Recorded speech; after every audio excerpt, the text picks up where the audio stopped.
there it goes.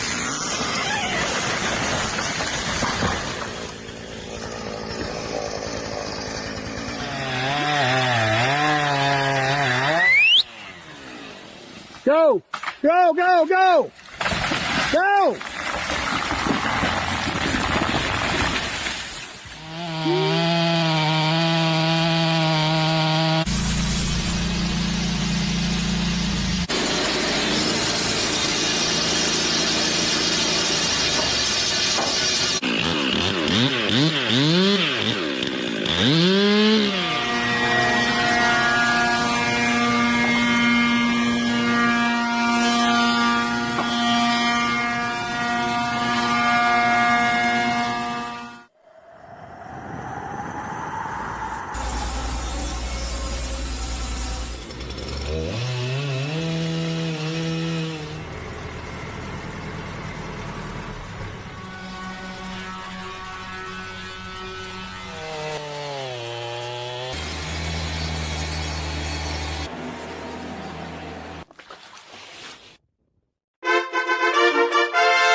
Rick, that would be you, except you're muted. There you go. Now you're not muted. You're not muted. Hello, everybody. Okay. Hello, everybody, and welcome back to the Forestry and Sawmill Round Table. This month's special guest is Will Johnson, president of TimberKing, located in Kansas City, Missouri. And let's see here. Will, you want to say hello to everybody real quick? Hi, everybody. Happy to be here. Excited. Can't wait to see what we get to talk about tonight. All right, so get your questions ready.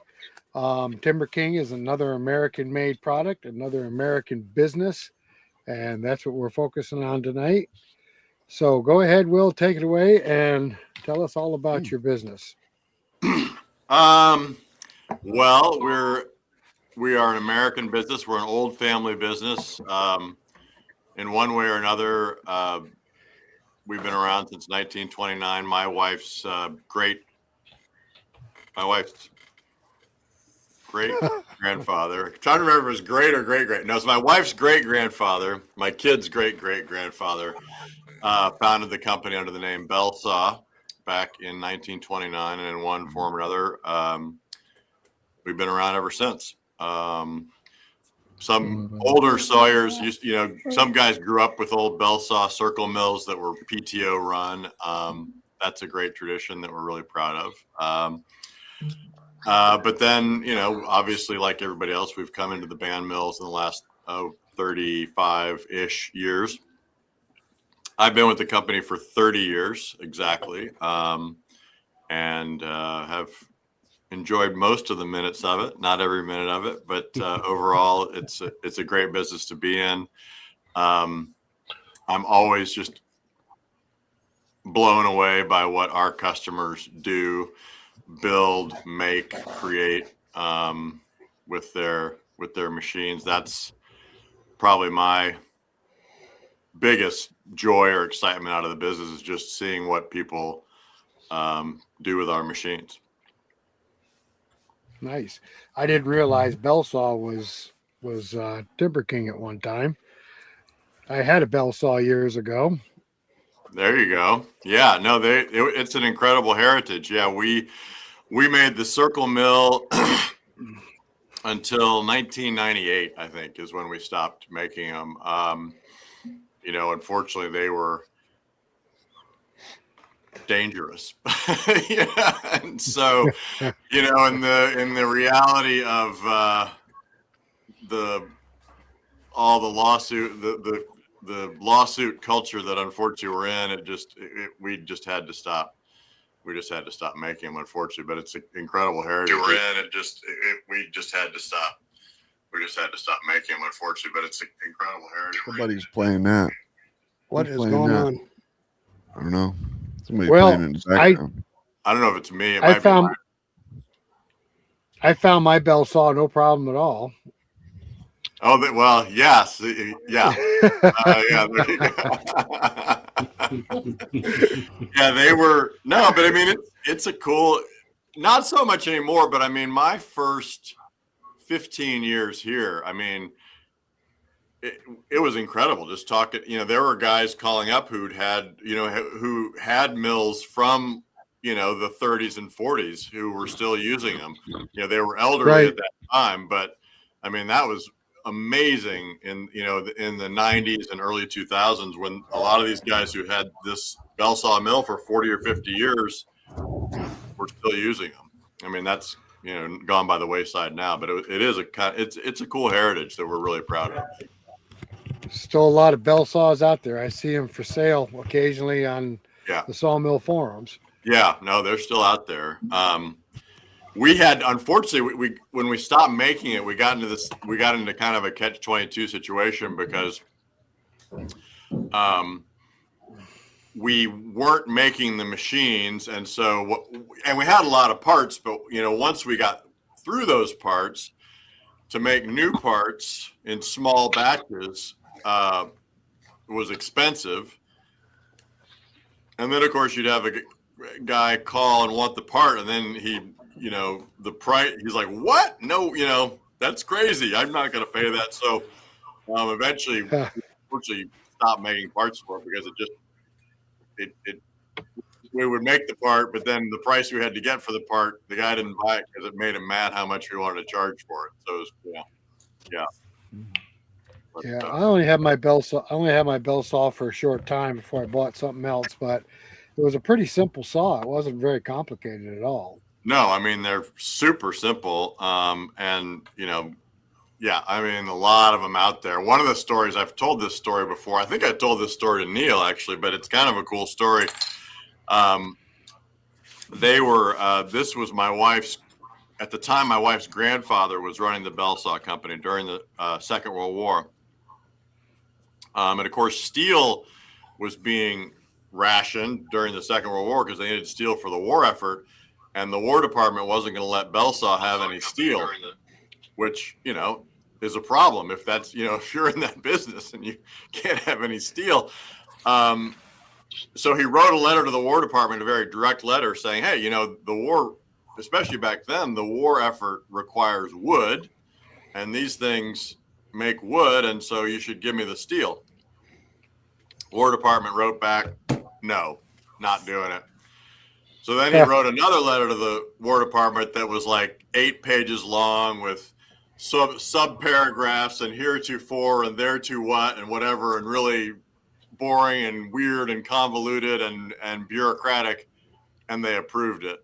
Came back and let him build sawmills. So, and a lot of those, and there were a lot of mills used in that war in particular that were shipped out to theaters and actually used in theater. So there's a lot of cool. I mean, I could go on and on about Belsaw history. It's really a cool history. Yeah. Yeah, I ran mine with a 65 horsepower Massey Ferguson tractor, and I tell you, it would work the snot out of that tractor. Yeah. Bog it down. Yeah. Not a bad saw though. Not for what I paid for it. So well, I mean, they lasted forever. They were cool. And then we started making the band mills right before I started, actually. So in the early 90s, I started in 95. So we started making band mills in the early 90s. We have a sister company, Woodmaster Tools, which makes woodworking equipment. And so those were sort of running in tandem at that time, and I guess continue to. So. Okay, so how many model bandsaws do you have right now? Well, let me see. It's embarrassing that I can't answer that question. We have the 1220, the 1220 CRZ, the 1220 TW, the 1400 TW, the 1620 TW, 2020 TW, 2220 TW, 2520 TW, and the 6000. So I guess that's 10 models. Plus, we have an edger as well, which is not technically a sawmill. So we have 11 major machines that TimberKing makes. You have that all written down on the ceiling, don't you? Right. Well, yeah, exactly. I'm kind of looking around like, wait a minute. It's like, I mean, yeah, people ask me the prices of things. I'm like, oh, I don't know. Let me look on the website. I don't want to get it wrong. So, yeah. Okay, so let's start with the entry level mill. What's your entry level mill? You don't have to discuss price, but just tell us what it does and what it can do, and if it can be modified. Yeah. So we sort of have an entry-level class, I would say, which is our 1220 class of mills. The 1220 CRZ, which is basically the 1220 on a portable package, and then the 1220 TW. Those mills are all manual feed, manual blade up and down with a ratchet system, solid welded, 4-post head, solid welded blade, support, and then solid welded but sectional deck. So the sections of the deck are solid welded, but they're 6.5-foot sections. So the standard cut length is about 17 feet, but easily extended to really any length. We've got people cutting 40 and 50-foot material with those machines. Like any of the manual machines, it's a great beam machine, and that's a lot of people use it for that. So then that's the base 1220. The 1220 CRZ again is that exact machine, but mounted on a trailer package, portable, with a optional winch system to load logs. And then the 1220 TW is the tall and wide 1220, just with a wider width winch system to load logs. I'm getting feedback. Neil, Yeah, I got it. I muted phone? Neil again. It could be Oh, me. it's his phone. No, it's Neil. I muted him It's again. Neil. Man, Neil. Thank you. Neil's always the fly in the ointment, man. No, so the TW we call it the tall and wide width. It's got a wider width of cut. Always the fly in the ointment, man. I can hear. I gotta listen on my phone. You're the only person I can't hear on everything. I can hear everyone else, and I do not know why. I'm trying to figure it out. Okay, so the TW tall and wide cut goes 36 inches off the cutting deck. If somebody will check the website and say I'm wrong. It may be 35, it may be 34, but it goes quite a ways off the deck, and then of course has 16 inches above the blade. So that's why we call it tall and wide, because it's got a really big cut throat, both side to side and top to bottom. Available in diesel and electric, as well as the standard gas. Wow, really? And Nice. and your diesels are Kubota? Some of them are, or all of That them? diesel is not Kubota. That diesel, I believe, is a Yanmar. Our other diesels, the diesels that we put on our bigger portable mills are all Kubotas. We use only Kubota diesels. We just think they're the best, quite frankly. Yep, So me too. They're great engines. So knock on wood. What size electric motor you have on that 2550? Is it a 30 horse or 25? Oh, on the 2520. Man, you guys picked the wrong guy for this. To know all the specs. My recollection, it has two motors, because there's a separate motor to run. I believe it's got a 10 horse that runs the hydraulics, and I believe it's a 20 horse that runs the blade. So a total of 30 horse, but split into two motors. If I'm Okay. Well, that wasn't a shot in the dark. We run an electric mill, so it's just No, absolutely. My only thing I'll say to anybody who's watching this, if you double check the specs and I'm wrong, don't think I'm trying to be deceptive. I just, you know, That's all. Yeah. That's all right, Will. yeah, Eric, I was trying to throw a we're- trick question out there. that's right. So we're We're one of just the here, weird we ones that run electric. I know. We We love have the, a fun- the electric mills are incredible. I mean, they're incredible. Just, and you guys know this because you run one, but I mean, just the silence, the fact that you're cutting wood and it's just that Yeah. quiet hiss. It's unusual. The mill itself running don't make a lot of noise, but when you introduce the blade to the wood, that's where you get the noise. But you can hear the saw working. And I sit so far away, I can hear it working better than I can actually see it working. Right. And I don't know if this is a question for you, but I imagine you can hear when the blade like is getting dull. Oh Is yeah, that oh yeah. True. Yeah, that's cool. Yeah, the pitch changes. Right. Yeah, that's really neat. Yeah, You run one of the big diesels or the big gasoline ones, you just hear a lot of motor all day. It's nice when you get to the end of the cut, all you got to do is go off. And within a second, it stops and you can talk. And when it comes back at the other end of the mill, you go on. You get spoiled to it real quick. Yeah, really neat.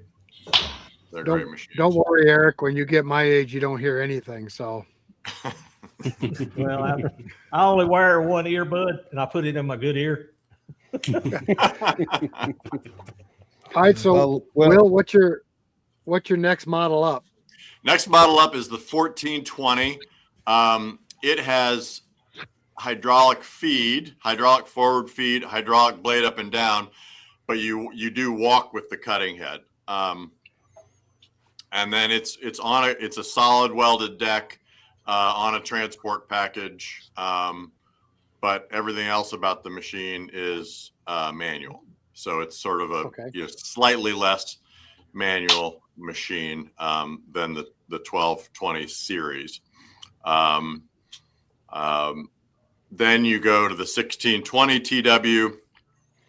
1620 TW has, again, solid welded deck, 4-post head, power core, hydraulic loader, hydraulic bidirectional chain log turner, hydraulic log clamp, hydraulic blade feed, hydraulic blade up and down, and a standard computer set works. So that's the standard configuration on the 1620 TW. Again, there are options. You can upgrade the set works. You can get a diesel engine on it. Various options. 20-foot from the 1400 up, we have a standard 20-foot, 21-foot cut capacity up through the 2020 machine. Okay. So, Will, right, there's a question up there for you, Will. Any thoughts on a power feed add on the 1220? We've talked about it. It's, we are, we don't like electric stuff. I mean, electrics are something we view as a necessary evil. We do, obviously, our computer set works is electric. We do have electric stuff on the mills. But it's sort of a philosophical thing. We used to make a mill called the B20. That was our first band mill. It was heavily dependent on electrics, and that was quite honestly where most of our problems were with that machine. So we just look on the 1220 as a simple, rugged, no nonsense machine that you're never going to have a problem with. You're putting an asterisk next to the word never, but and that's kind of our philosophy on that machine. And we just feel like, with an electric feed, we're kind of opening a can of worms. It is something we may do because people do want it. And it's that conflict between giving the people what they want or, kind of like sticking by your guns a little bit and saying, do you really need this on that machine? And also one of the virtues of a manual machine is manual feed. And sort of like we're talking about hearing the blade, one of the great things about a manual machine is feeling the blade, feeling the cut, being there right with it. That's one of the great, when I'm talking to customers, they're trying to decide through machines that, there's always this assumption that the more expensive machine is better, right? And I sometimes have talked to customers and said, well, no, there are things about the 1220 that are better. One thing I said earlier is how easy it is to extend and where you can cut big beams and stuff. And, you can go out as far as you want relatively easily and inexpensively. That's better than any other machine we make. And I think that direct connection with the wood is better in some ways than any other machine we make. So it's something we've considered. It hasn't been high on our list. We may do it because people want it, which is what you should do, I guess. As a company, you should do what your customers want. But I guess we're a little stubborn. Anyway, so I hope that was a long answer to say, no, we're not doing it right now, but we might do it. That would be a quicker way to say it. Perfect. In their defense, a power feed would make a better cut quality, because once the guy got the blade introduced, he could set that speed and just let it walk across there. Because I know pushing one manually is going to be a little up and down, as best you can try. Yeah, I mean, I agree. Although that is, it's funny you say it, because another conversation we have with customers about those mills is pushing versus the hand crank, because I do think the hand crank gives a more even pressure. Because you're right, pushing it inevitably, it's going to be doing that. So yeah, I totally agree with that. Now, I do miss a walk beside mill. We run one for 10 years or so. And when you're right here walking with the cut, you can see the blade, you can hear the blade. But now we've upgraded to electric, and I sit way back here, and you're missing some of that because you can see as the blade's going through the cut. Unfortunately, if I make a bad cut, I don't know it till Matthew flips it over and says, rope. I didn't think it would take you that long to say that. Eric missed that. Well, go ahead. I think one of the things is, just almost everybody should just start out on a manual mill just to feel it. You know what I mean? Right. It just has a feeling that you don't get, and mine's, an automatic feed, but sometimes you can hear it, you know what I mean? But you can't necessarily feel that wood and feel the cut in it. And I think it also makes you slow down.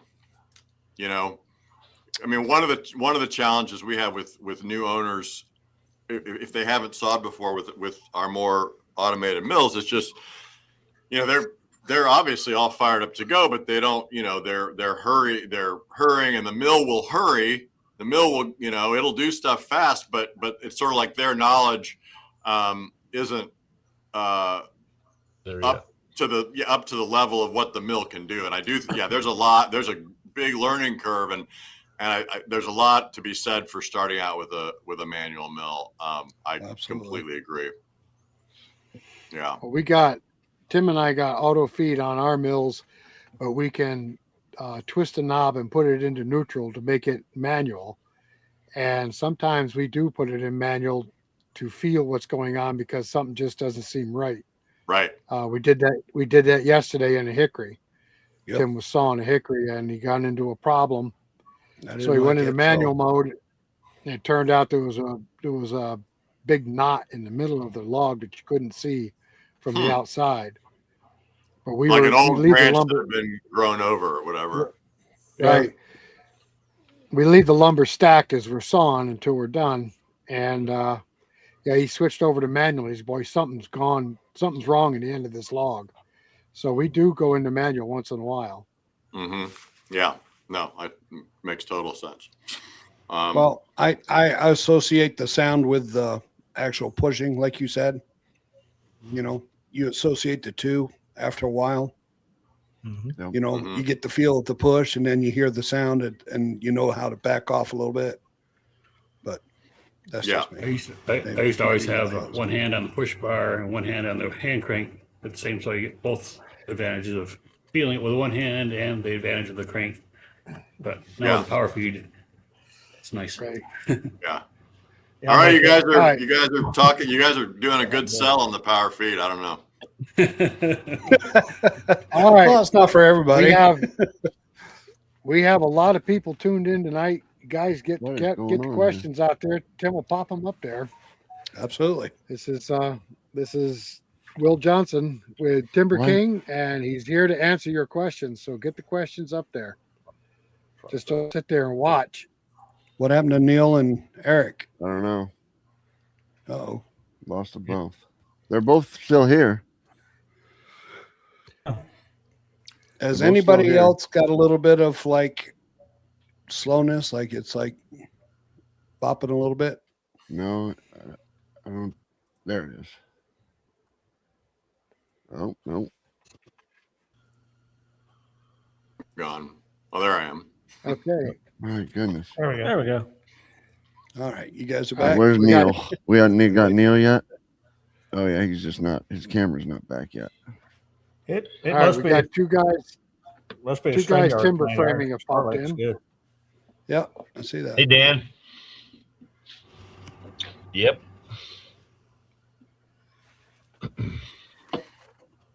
Well, I guess I can talk a little bit until we get you guys interrupt me if we have questions. I'm not smart enough to know how All to right. do that. Well, can you right, see the bottom? right there of up underneath you. See it? Five? They'll pop up on the. They'll pop up on the screen underneath you there. Oh, I got something in the way. Hold on, I'm gonna have to move my camera. All right, wait a minute. All right. I'm on it. George and I are driving back from Timbertown. There you Yep, go. all I see, though. that's Oh, where the missile. questions will pop up. Okay, Mr. Brad, how are you? Okay. All right, well, I've got it now. Anyway. All right. Where's Neil? Where's You Neil? mentioned the Woodmaster molder planer earlier being related to them. Do you sell Yeah. their products or? No, we're technically different companies, but in the same building. Forehead Woodmaster compared to Logasaw. There is a video on that, just that topic, on the Woodmaster YouTube channel. There are a lot of differences. I mean, the biggest difference is made in USA, which I think matters for two reasons. I think made in USA matters, but also made in USA just is so much better for parts availability. We're making the machines here, so we have parts on the shelf. Parts are standard Imperial measurement. Motors are standard motors you can go out and buy anywhere should you ever need one. Hopefully you won't. So that I think is the biggest advantage. Also, we just have a huge amount of institutional knowledge about making molding because of our Woodmaster. It's not a machine we're bringing in from somewhere else. The guy who designs and builds the machine is down the hall from me. So when you have questions, you've got really knowledgeable people to talk to. I think, I guess I don't want to be too much of a salesman, but we have a lot of faith in that machine and that it's the best in its class. No, fire away. That's why you're on here tonight. Fire away. No, I mean, that's a huge thing we have heard from people who own, I'm not going to name names of brands, but we've heard from people who own overseas four-side machines that they have a motor go out. We've sold machines to a guy who has a perfectly good overseas machine sitting there who can't get a motor for it. Really? So parts availability is a huge issue in that class of machine. We use heavier tooling. We have a patented jig that helps you set up your molding. I'll stand on my desk and say, I really think we've got the best product in that class. Both because of the product itself, because it's made in USA, and because, this is something we have a lot of knowledge in this building of how to make molding. And my competitors sell their machines, but if you start asking them questions about what do I need to do? How do I do this? I'm having this problem. They don't have the institutional knowledge to help you that we do. The bottom line. Now, do you guys do insert carbide tooling or is it all high-speed steel? We can do carbide tooling, and we will, but mostly it's high-speed steel, just because high-speed steel is less expensive, can be resharpened. Depends on, if you're going to do long runs, we will absolutely do carbide knives for you. Yeah. But So that's mainly what we run on our winding molder is insert carbide. Well, so you've got a whining, which is, and when I'm talking, we don't compete with whining. That's those are amazing machines. That's $100,000 machine. So that's certainly not what I'm referring to when I'm talking about that. But I'm talking about machines that are competitive in price to our machine and in that category. I can hear you now, Will. Oh yeah, Neil, right on. It took 30 minutes. We're back. Took me a little while. I got it. Yeah. Maybe I should apologize, man. That's probably a good place to be. So This is great.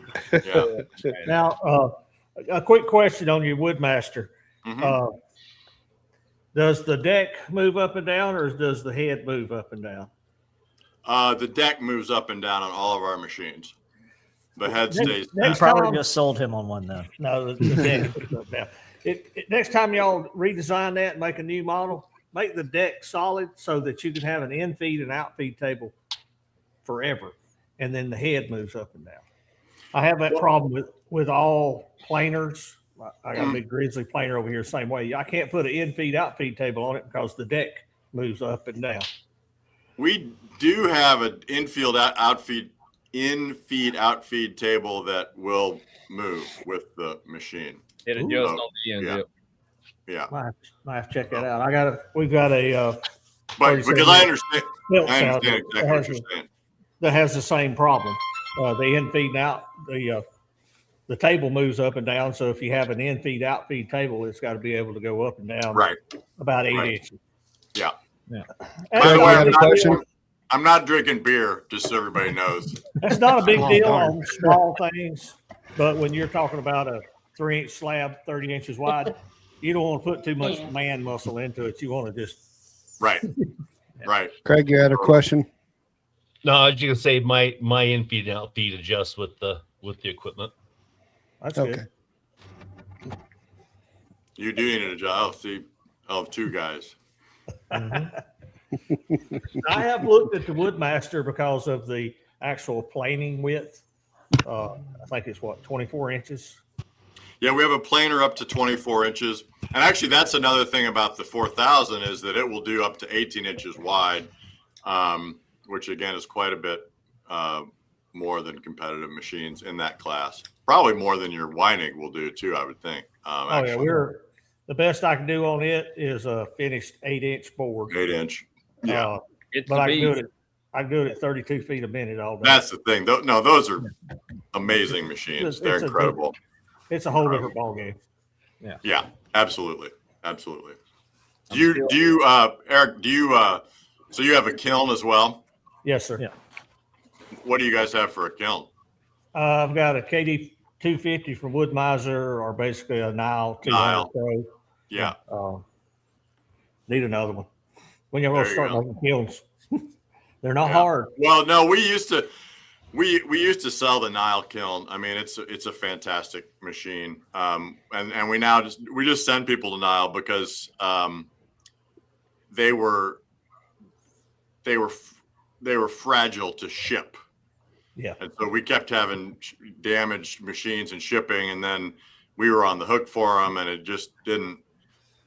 We would rather have Nile, just send our customers directly to Nile. It's sort of like what I'm saying about the Woodmaster stuff and knowledge. Like, we've sold this to our customers. They call us for help. We don't know anything about it. It gets damaged in shipping. We don't know anything about it. And it just made sense to have them go directly to Nile. And, Nile's got all that institutional knowledge to help people. And it's only being That's shipped. what we do. If I've got a problem with my Nile, I don't call the people I bought it from. Right. I call Nile. Yeah. And if I bought another one, I'd probably just buy it directly Buy it from Nile. Well, and I think there's some stuff. I'm not trying to be mean to my friends at Woodmiser, but I do think there's some things on the Nile. There's some advantage. I can't remember what it is to the Nile, the directly bought from Nile kiln versus the one Woodmiser sells. Maybe I'm wrong about that, but I have. If you get their 200 Pro, you can get it with the heat booster already part of the package. Got you. At a cheaper price. At a cheaper price, yeah. That's what I'm setting up right now, the 200 Pro. Yep. So Mike can put that 4000 to work. Hey, trust me, Neil. Once you start boulder planing, kiln dried wood, you'll never go back because you won't have near the pitch, the buildup on your knives. I see people try to run this stuff that's been air dried, and it will run. It won't run the same, though. If you're running a pine species, you're going to get a tremendous amount of pitch because you didn't get that wood heat treated properly by just air drying it. That's right. I got a solar kiln. I mean, I just couldn't pull it down to the 150 for 24 hours. But I want to step up so I can get volume. Yeah. One of the things that, and I know you guys know this. I mean, one of the things that we really have to do with that machine is really work to educate people, because people think, oh, we got a 4-side molder, man. I can just put anything in there, and I can put that Sawyers in there, and the silk purse is going to come out the other side. It's like, well, no, your wood has to be dry. It's got to be properly sized, and really.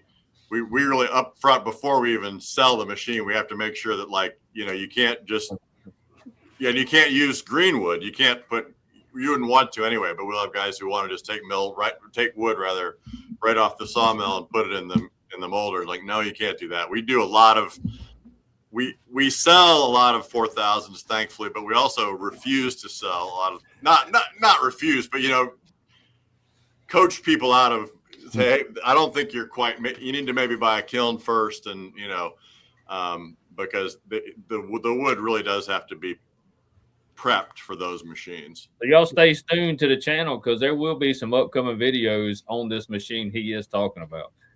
I just need to get really good with it, so I know exactly what. Yeah, I got to make the mistakes so I can show y'all how not to make the mistakes. There you go. There you go. All right, there's one question here I want to address real quick. I'll pop it up on the screen. Maybe some of us, okay? I ain't taking my hat off. And I don't have a hat on, but I do. What are you talking about? I got baldness. I don't know if you guys you got a lot. You got a lot of hair compared to some of us. Some, but still. It's going. Give me a couple years. I'll have a hat on. Yeah, I don't care. I just assumed mine all fell out. I wouldn't have to worry about it. Be bald. Just going gray. Mr. Boatwrights is brave. He does Southern Yellow Pine. Southern Yellow Pine, anything is brave. That's the only thing I could. You're brave, Neil. You're brave. Now, I believe Craig don't need a kiln because his trees don't get above 6% when they grow. Our Southern Yellow Pine we run last week for a customer. Look at that. That's beautiful. Beautiful stuff. Beautiful. Great grain. Look at the growth rings in it. Yeah. Wow. Really nice. Yeah. Really I'd run nice. that every day. But it's got to be good and dry. That. Beautiful stuff. So, yeah, that's the next evolution in most sawmills. Guys, they get into this as a hobby and they want to do a little more finished woodworking. And then you got to buy a kiln, and then you get into buying you some kind of 4-head, 5-head type molder. And becomes an addiction. Those are the customers I just love talking to. I mean, that just are doing it from, tree to trim, womb to tomb. It's so incredible. I started out with the 721 planer with the Super Pro Pack. So you get all the mold and stuff. You got the attachments to where you can add the routers on the end and your bits. It's a very slow way to run your material, but starting out to get the feel of things, to see if that's what you want to do. Yeah. It's probably the cheapest way to try to get into it. Because not only do you have the planer and the sander, and which I upgraded to the helical headed planer bit, which was great. You also have the routers. Also, if you decide you don't want to run it, you have those routers for other tooling. I mean, it's sort of like on the sawmill side, the starting with a manual mill. Starting small, simple, slow is a good way to start. Yeah, It really is in anything. How many times you had a new customer come in and they was trying to buy your, most expensive mill, and it's the first one they've ever owned, and you're sitting there like, man, I want to sell it, but I need to tell him to back down and start here. We do that a lot. We downsell a lot. We really try as an organization not to upsell. Like, it's just not our culture. But we do downsell a lot. It happened with the mill that I own now. A guy bought it in South Florida. He had to have him a mill. I forget his name. Anyways, he thought he was going to have time to cut. Got a big cattle ranch, all this stuff, and realized that he didn't have the time to cut, and that's where I picked the mill up there. The biggest one we have is with our biggest mill, the 2520. You get the guy who, and it's going to be, for him, it's going to be like a Harley or something. But he wants the biggest and baddest, which if he insists on it, of course, we'll sell it to him. But it's like, you don't need that. That mill really is mostly for the Northwest, for really big trees. And so we find ourselves a lot of times downselling from What are you talking about, Northwest? We max out ours all the time. I saw 44-inch white oak this week. I'm not trying to hurt anybody's feelings. I've only seen one of those 2520s run, and that thing is an absolute beast. And I will absolutely sell you a 2520. Is this I'd like to see one up close. Is that what we're doing? Because I'll sign you up right now. Put your orders in now, boys. Yeah, exactly. But no, we do. We end up having to kind of tell people to, hey, yeah, let's. And again, sometimes as long as you have that conversation, the guy's like, nope, I don't care if I don't have the biggest and baddest. I'll just, I'll look at it every day and feel inadequate or whatever. We'll say, yeah, we'll sell it to you, absolutely. But we really do try to get people, because we want them to be successful and happy. And if you've been, I think all of us have had that experience of being oversold something, and yes. And we don't. And I think that's part of being an almost 100-year-old company is, we really do take a long view of things. Like, we're not in it for, and I'm not saying any of my competitors are, but we're not in it for a quick buck. We're in it for the long haul, and the way you get to be 100 years old is by, taking care of people and doing the right thing. So, well, you don't want to jump on Facebook Marketplace, because I get on there all the time and just look, and I hate to see somebody that bought a brand new sawmill. It's 3 years old and it's got 60 hours on it. Yeah. Yeah. Did you not have a plan? Yeah. Yeah. No, that's, yeah, we get the one actually, in terms of like the morals of selling stuff, that's sometimes hard. Although it's not hard, it's actually ends up being fun. But you'll get a guy who's like not in good health, in his 70s, wants a sawmill. And the thing and for a long time, I guess when I was younger, I struggled with that. I don't struggle with it as much anymore, because it's like, you know what? He's probably not going to use it, and it'll probably end up on Facebook Marketplace, but he's going to be happy. Like, it's just, he's always wanted to do it. And yep, by gosh, it's not, that's, I used to feel, ambivalent about that, but I'm like, you know what? Let him do it. And it'll be the nice thing I think about our machines and some of our great competitors is, the machine, when he's done with it, and it'll hold a lot of value. And, but he's had that stored indoors. Yeah, stored indoors. He's had that satisfaction of saying, man, I always wanted a sawmill and I got it. That's always kind of fun. We're all old enough that we've all probably owned a Harley and owned one, owned a Corvette or a Mustang, and you've had one or two of those. You owned a boat and figured out you didn't never need another boat. Yeah. But I put sawmill kind of in a different category for me, because it's more business versus hobby. But when I bought it, it was technically a business hobby. Right. My first one.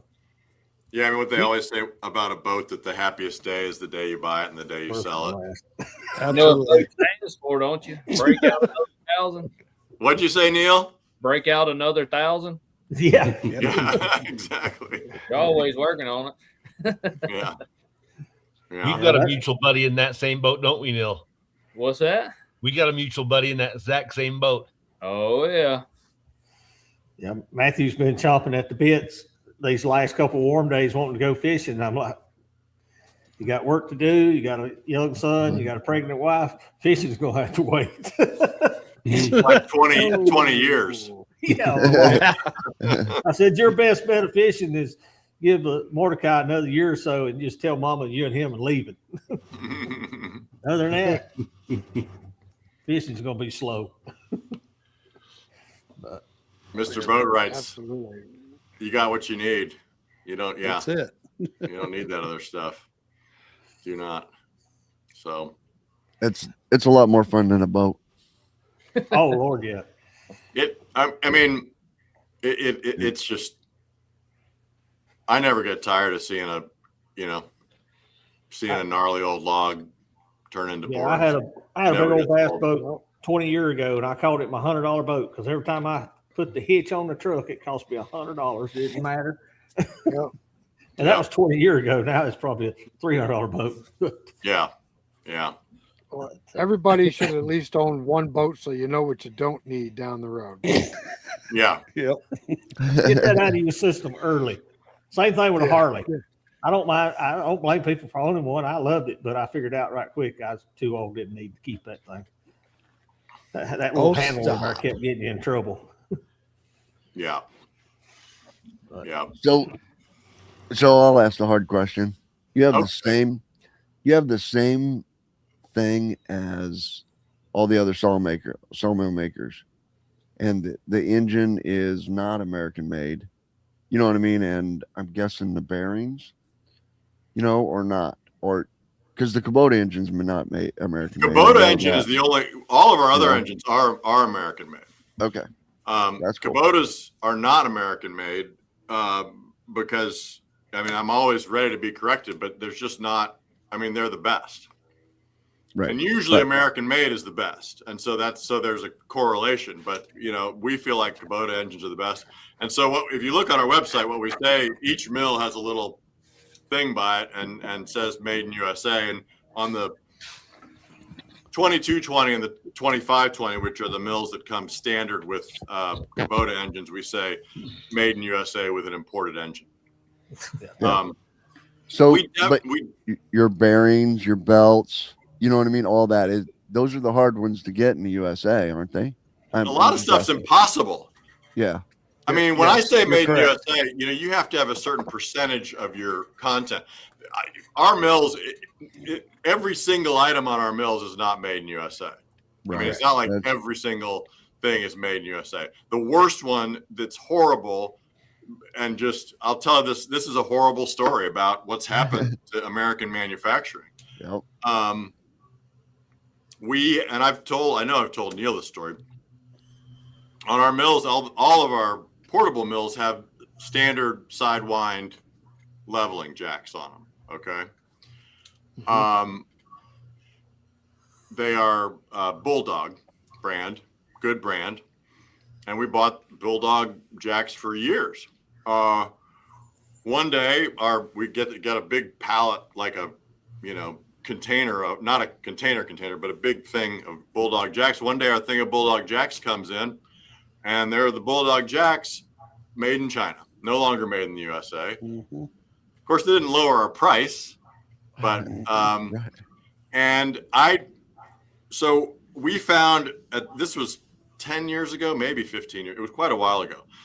We found a company in Nebraska that was making sidewind jacks. They cost about 30% more, but we started buying those, but they went out of business. And I challenge you, and if you can find it, great, let me know. But you cannot buy American-made sidewind jack. Doesn't exist. Right. If somebody can prove me wrong, that would be fantastic because I would love to buy that jack. So there are absolutely not U.S. made there's non-US made stuff on our machines. We work hard to minimize that, but it's really hard, and it's, again, it's a constant battle, because this thing you're buying that's made in USA one day shows up on the dock made in China. I mean, and nobody's called you, nobody's told you. It just shows up. And actually, talking about, we also had a big issue during COVID. Correct. Just getting anything. Right. I mean, so we really had to, a lot of that, we were scrambling to get anything. There were components where me and the purchasing guy were literally buying stuff off eBay. Because our suppliers didn't have them. So that also, just the sheer availability of stuff that's pretty much over. Although, I mean, that lasted until into last year, where we were still having supply issues on stuff. One thing about parts, though, I mean, every piece of equipment, there is stuff you have to replace, stuff wears out. Everything that I found on my 2020 is easily accessible within a short drive of my house to be able to get it. I mean, sometimes it's the auto parts store. So as far as bearings go, I can go right down there to there's a bearing warehouse. They have that. Everything is very easily accessible, and there's no back order on anything to have to wait for a while, because time is money, and the longer you're shut down, the less money you're making. You're putting yourself behind. We definitely try to have stuff be standard spec when we can, standard stuff that you can buy. And I don't want to cut you off, Will, but the one thing I do give y'all props on, when I do call and order something, it's usually shipped the next day, and is within 2 to 3 days, it's at my house. I mean, which I'm not too super far from y'all, but the shipping is immediate. That's Marcus. Marcus has made a huge difference. I think Marcus has been with us for 4 or 5 years. He's made a huge difference. I mean, pretty much if we get an order before 3 p.m. our time, it'll go out that day. I mean, that's what we try to do. But again, we also try to have it be standard stuff, and we'll always give a customer a spec on something. Like if he's like, no, I got to try to go into town and get it today, we'll always give him the spec. And we try not to have proprietary stuff if we can avoid it. I mean, like our log turner weldment, you can't go to, Home Depot and buy that, but or Tractor Supply or whatever. But just like a Kubota engine, you can buy it from TimberKing, or you go down to the Kubota dealer and buy the exact same thing you bought. Yeah. In today's time, it's real hard on manufacturing to find, like, say, source American stuff. And we understand that sometimes you got to buy foreign made stuff. My only issue with that is when a company don't check the quality of the material coming in. I've got a brand new mill, and Matthew and I have replaced way too many bolts that should have been a grade 5, should have been a grade 8, but bare minimum grade 5, and they broke. The Rockwell was wrong on them. Now, I understand that they might not have been able to source that where they normally do, but when it comes in the door, somebody's got a Rockwell meter to plop on that thing and say, hey, this crap won't hold up. You're going to get somebody hurt. Yeah.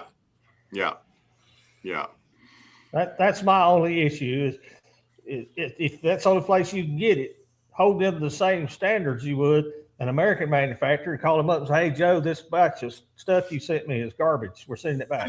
And that is, I mean, across the board, that's one of the problems with, I mean, let's just say it, right? I mean, that's one of the problems with stuff from China.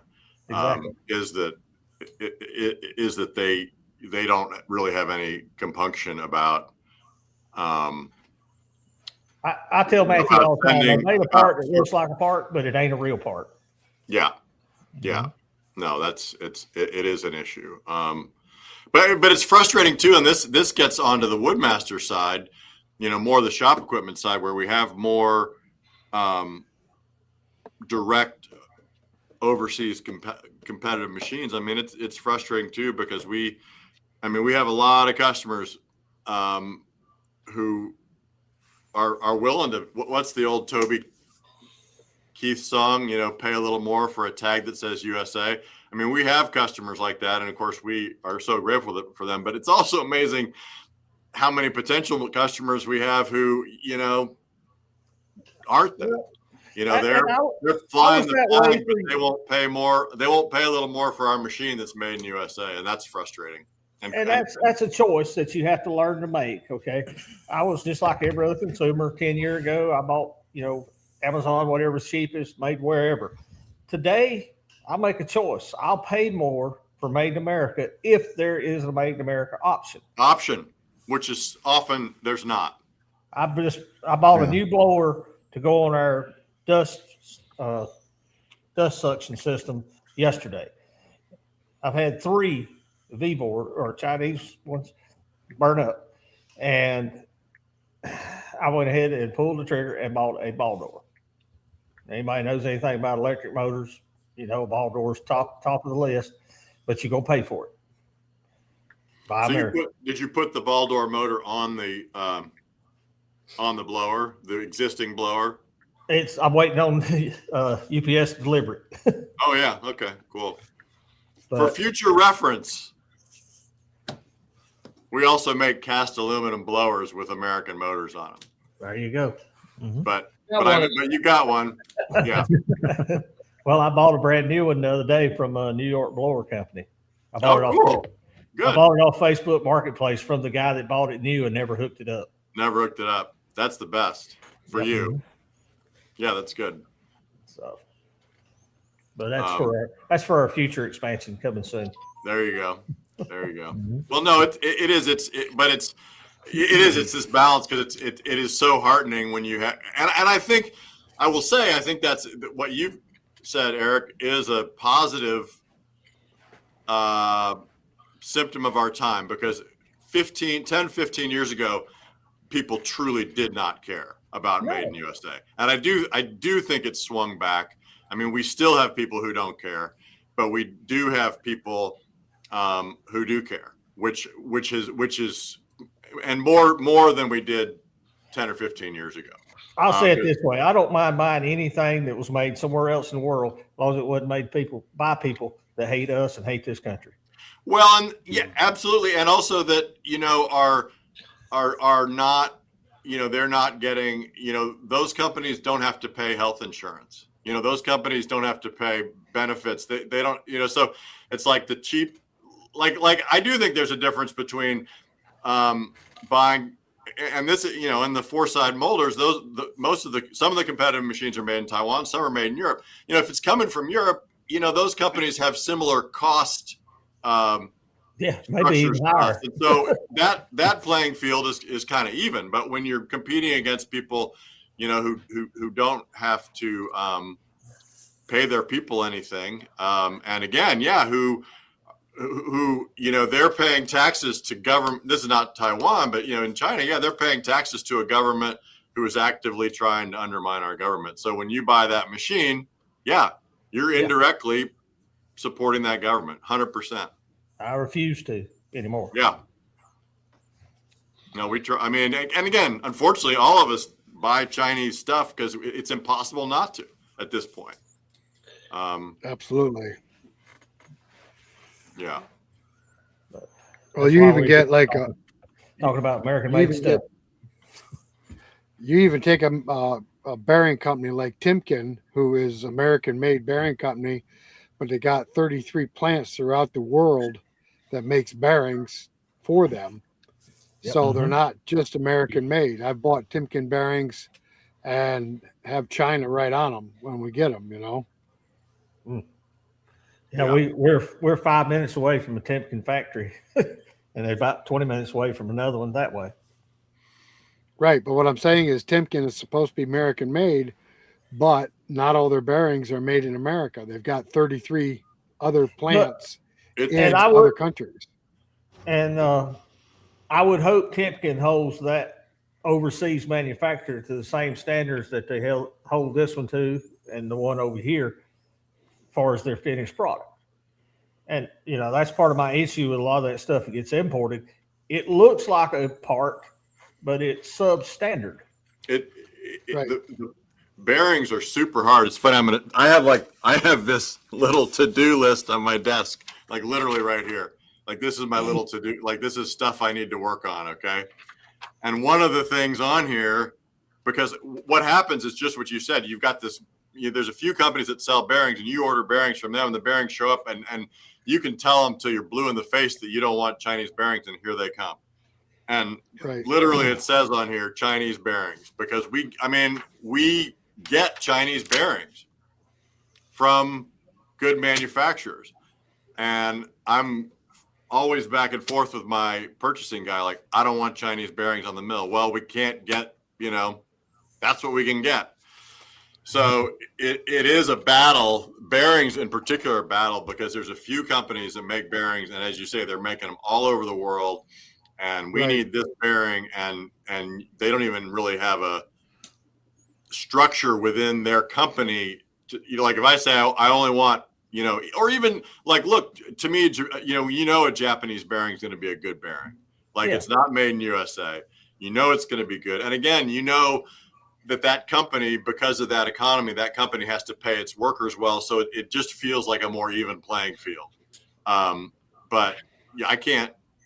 It's really we have yet to find a way to spec with a big bearing house because they don't have they don't have an internal system. All they have is, as you're saying, Eric, they have it's bearing number XYZ, spec number XYZ, and they will send us spec number XYZ, but they don't have any sort of system to say, TimberKing wants XYZ USA.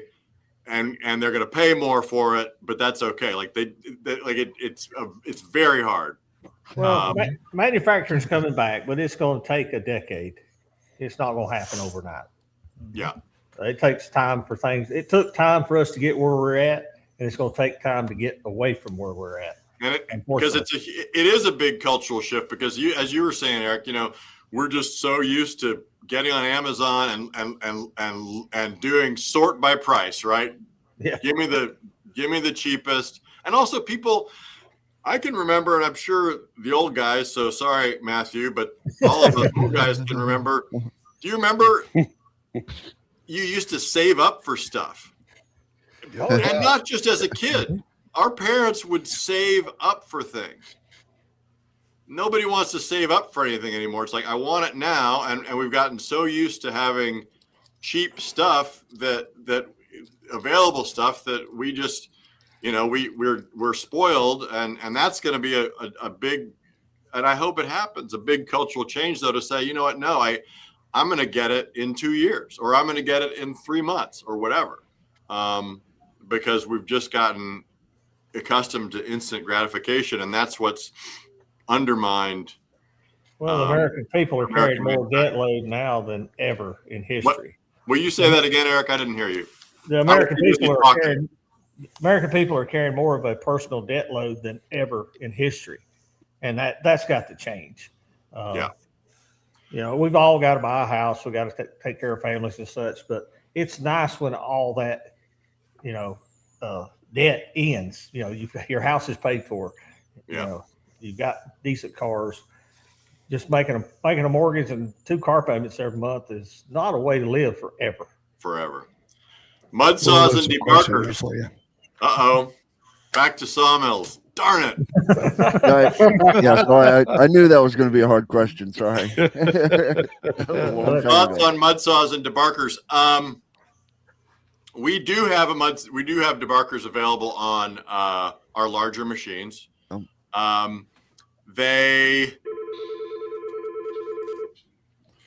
Oh, good. Hello. Hello. Hold on, guys. My alarm company is calling me. Hello. Someone just stole your Chinese bearings. He's like, yeah, I'm in here. Maybe that's Gary on the phone, Neil. Yeah, there you go.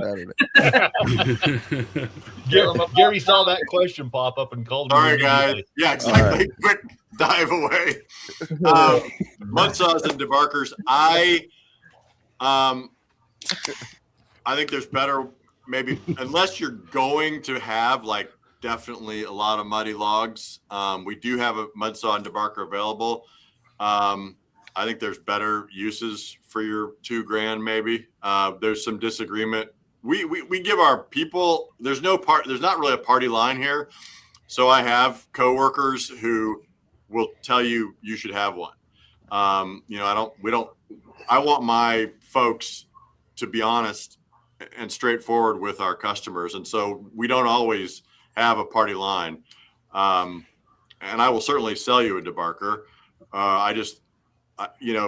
The benefit it's going to give you, and again, unless you're truly like having a lot of muddy logs, but the benefit you can buy a lot of blades for $2,000. Let me put it that way. Right.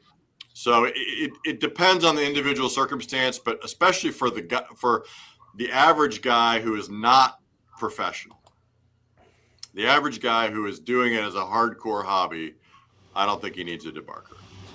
If it's a professional and he is skidding his logs and it's muddy, yeah, Jason, my coworker, says sharpener and setter's a better investment for $2,000. Yep. I completely agree with that. Yep.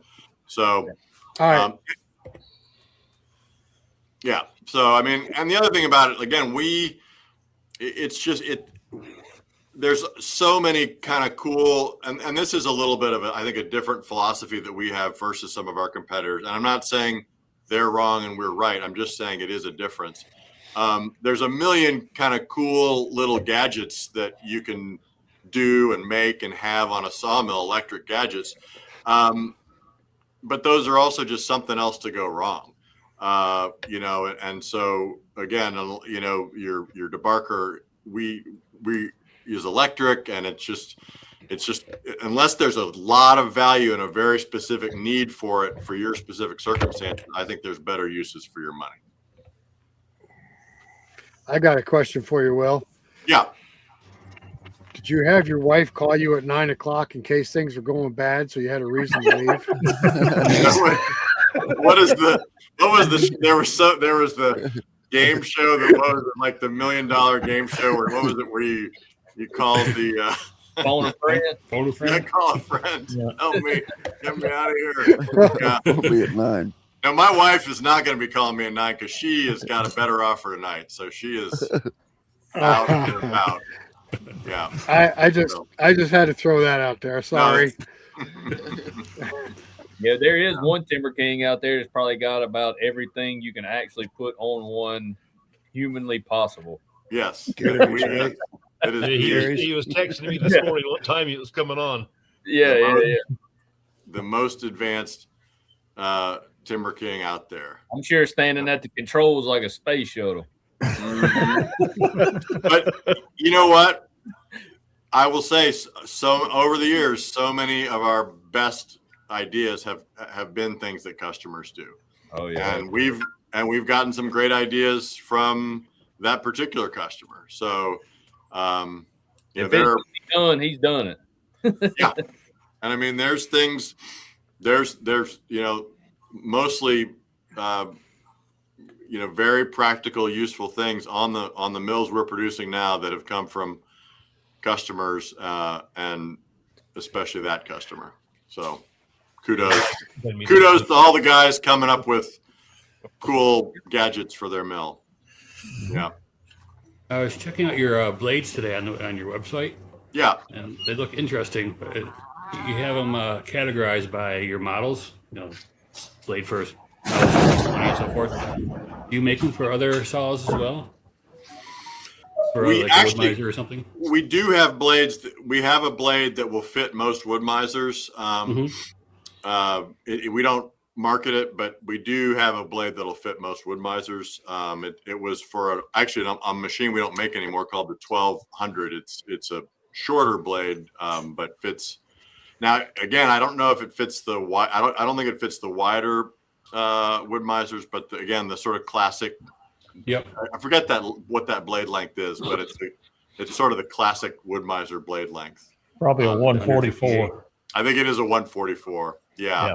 I think that's right. Jason Harris may come up on here and tell me what I don't know. Jason Harris, if you're out there, what's the length on a 1200? 156, he said. Oh, 156. Okay. And 144. Okay. And 144. Yeah. So he's on it. You guys should have had Jason. He would have been way better. No, I've been quite entertained tonight. This has been great. I aim to please. So you want the other hard question? Yeah, Want the next hard question? All right. So we got Jason Harris, TimberKing here. We got TimberKing Portable Sawmills, and we got TimberKing Official on YouTube. Oh, right. The YouTube question. The YouTube question. So your YouTube question. This is the answer to the that, YouTube question. The answer to the YouTube question is as follows. I am the marketing department, basically, of TimberKing.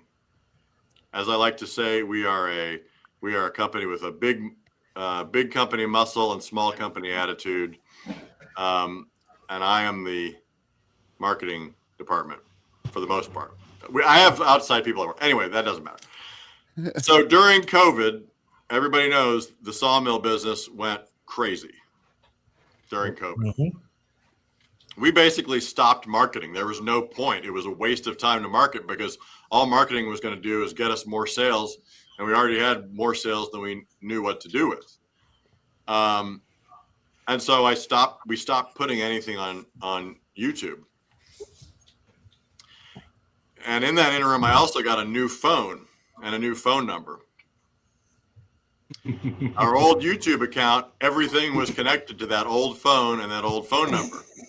So when things slowed down and we needed to start marketing again, we can't get access to our old YouTube channel because everything's automated. You can't talk to a human. You can't call YouTube or Google and be like, hey, there's this issue. I can't, how can we work this out?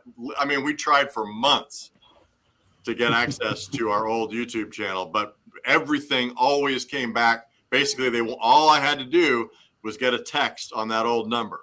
I mean, I even texted the number of the guy, whoever has the number now, is like, please, please, please, I mean, I know this is weird, but then of course I never heard back. So that is why we have two YouTube channels, because we had to start, once we started having to market again, we had to start a new YouTube channel. So that is the answer. We also have, we are on TikTok and Instagram as well. And Jason takes care of our Facebook page. So we try to be on all the platforms. My marketing, so I do have outside marketing people I work with, and they're in their 20s. And so they're always making us be on these platforms that I'm not sure we need to be. And Morgan's probably watching. So now she's composing a mean Morgan or email to me. But anyway. Is there any new and interesting things or upgrades that y'all may be doing to any of y'all's equipment that you can share? So any upgrades to any mill or changes y'all are making? Are there any? Yes. Am I ready to share them with you? No. I'll share them with you, Neil, off camera. But yes, he can't keep a secret. He's going to tell us anyway. There you go. Make a video out of it. There are some things in the pipeline. Some of it. Mostly it's mostly we are we're constantly improving the machines. Sometimes with we've recently done a lot as far as, that's why all the machines are now branded TW, because we've made sure that the machines go higher off the deck and have higher off the higher distance between blade and the top of the cutting throat. So that's a recent thing we did. If we do, the only reason we ever change model numbers actually gets back to blades. So if we do something that changes the length of the blade on a machine, that's when we change the model number, just to prevent confusion in the future. Because if we've got over 20 years, if we've got if we've got a mill with the same number, same designation, it's got 3 different sizes of blades, then everybody's getting the wrong size blades. So if we do something that changes the blade length, then we change the model number. So all of the machines that are now designated 20 used to just be 00. So like the 2220 used to be the 2200. We made the cut throat wider. That changed the blade length, and so then it became the 2220. And yes, as Jason Harris is saying, as an example, the 1220 TW, we do have new style backstops on it. We've occasionally, that's a great, the clamps on the manual mills, that's an interesting story. Like sometimes you innovate and you realize it wasn't as good as the old. And we had a new style clamp that was like a screw style clamp on the manual mills, and we actually went back to what we'd had before. It was simpler, it was rugged, it worked well. Everybody wanted to order those instead of the new upgraded one, and so we went back. I mean, sometimes you try something new and it doesn't work as well as you'd hoped. The backstops, the vertical backstops on the TW are pretty cool. Again, that's not a huge innovation, but it is a change for that mill. But we do have some stuff coming up for sure. On your TimberKing, talking about blades, do y'all run a proprietary TimberKing blade, or do you buy blades? It is a proprietary blade. We don't have a blade factory. It is made for us. But it is a proprietary blade. Yeah. There's a lot of technology in the blades. No, it is, and that's the thing. We're able to leverage, just like I was saying about our 4000. Like, we have a lot of in-house knowledge about how to make molding knives, and how to make molding machines, and how to help people operate those machines. We're able to leverage the knowledge of our blade manufacturer to I think, make better blades, because that is what they do. That's not what we do. And so I think that ultimately gives us a better blade. And, again, a sawmill is a whole lot of noise around a blade. Yep. Right. I mean, that's the thing. So the blade is everything. Important as the engine. Yeah, absolutely. Absolutely. Wait till you start. Some Wait till you start sharpening your own, and then you learn.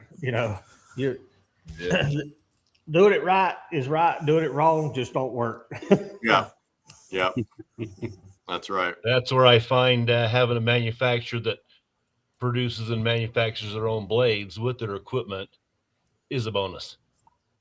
Yeah. Well, and I understand that point, Craig, but respectfully, I also, my point is the opposite point, and I don't think either one of us is wrong. My point is, I've got my blade folks that I work with. All they do all day long is worry about blades. That's all they do. All they do all day long is worry about how to make better blades. And I'm able to leverage that. And I think that's an advantage. They have the newest equipment. They grind their gullets versus stamping their gullets. I respect that point of view, but I respectfully, think the other point of view has its merits as well. And I assume that's an American manufacturer, close by. It is a close by manufacturer. That's all I'll say. Well, most of these guys are on YouTube, and they get people requesting them to try things, and I've had a bunch of these Chinese manufacturers want me to run their blades, and I won't even waste my time. I can assure you, our blades are not made in China. We don't have the bearing problem with blades. I have run European made blades because the American manufacturer during COVID couldn't produce enough of them, and they imported them from Europe, and they were made wrong. It happens. They were wrong length, or what was wrong about them? Had wrong set. Had like 5 degrees on one side, about 25, 30 on the other. Mm-hmm. It cost me a day and a jar. I filled up my swire jar. This all happened before we started sharpening blades, and I had the equipment to where I could take a blade and quickly check. Do it yourself, right? The factory set. Now, if it happened again today, I'd go over and grab my set tool and I'd go, yep, 25, but this won't run. And I could either send it back or fix it. Yeah. But at that time, I just opened a new box of blades and I'm doing this, you know? Yeah. Yeah. It was a bad day, wasn't it? Yeah. It was a bad day. Well, and it occasionally it happens. I mean, we definitely will occasionally have a bad box of blades go out. It definitely does happen. From several blade manufacturers though, has had that problem. With the wrong set, one set be set a few thousandths out from the other, so it's not just any. It's called employees. That's right. Robert Milton just did a video on that a couple weeks ago.